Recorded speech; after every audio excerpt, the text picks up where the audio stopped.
سنیں حضور نے کیا فرمایا۔ نبی پاک صلی اللہ تعالی علیہ وسلم نے دعا دی، کہا اے اللہ اس آدمی کے چہرے کو چمکتا دمکتا رکھنا۔ کیا دعا ہے، اور دی اس محبوب نے ہے کہ جو جب دعا کرتے تھے تو اعلیٰ حضرت بریلوی فرماتے ہیں قبولیت نیچے آ جایا کرتی۔ حضور نے دعا دی، کہا اے اللہ اس آدمی کے چہرے کو چمکتا دمکتا رکھنا جو میری حدیثیں یاد کرتا ہے اور پھر آگے بیان کرتا ہے۔ اس کے چہرے کو چمکتا دمکتا رکھنا، یہ رسول پاک صلی اللہ تعالی علیہ وسلم نے دعا دی۔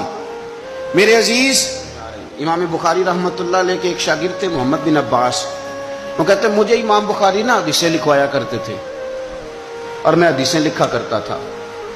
جب آپ حدیث پاک پڑھتے ہیں یا حدیث پاک سنتے ہیں تو کئی دفعہ ایسے ہوتا ہے کہ آپ کوئی واقعہ اچھے طریقے سے پڑھ رہے ہیں، حضور کے دور کا صلی اللہ علیہ وسلم یا سن رہے ہیں، ایسے لگتا ہے کہ وہ منظر آنکھوں کے سامنے گھوم گیا ہے۔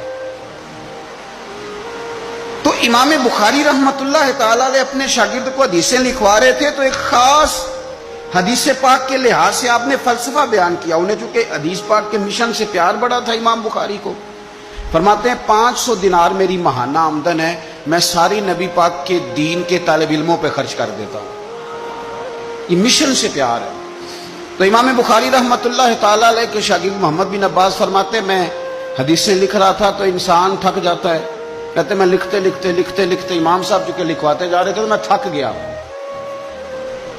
تو امام بخاری رحمۃ اللہ تعالی علیہ نے جب محسوس کیا نا کہ میں کوئی سست ہو گیا ہوں، تھک گیا ہوں، تو فرمانے لگے مجھ سے کہ جو کھیل کود والے لوگ ہیں نا، شاگرد سے کہتے ہیں جو کھیل کود والے لوگ ہیں وہ کھیل کود میں خوش رہتے ہیں، جو تاجر ہیں وہ تجارت میں خوش رہتے ہیں، جو سیاحت کے شوقین ہیں وہ گھومنے پھرنے میں خوش رہتے ہیں۔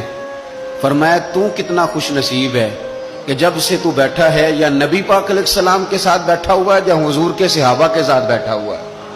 وہ یا نبی پاک کی حدیثیں لکھنا، حدیثیں جمع کرنا، حدیثیں بیان کرنا، حدیث کے ساتھ تعلق رکھنا، اس کا معنی یہ ہے کہ آپ نے نبی پاک کی صحبت اختیار کی ہوئی، آپ نے حضور کے صحابہ کی صحبت اختیار کی ہوئی۔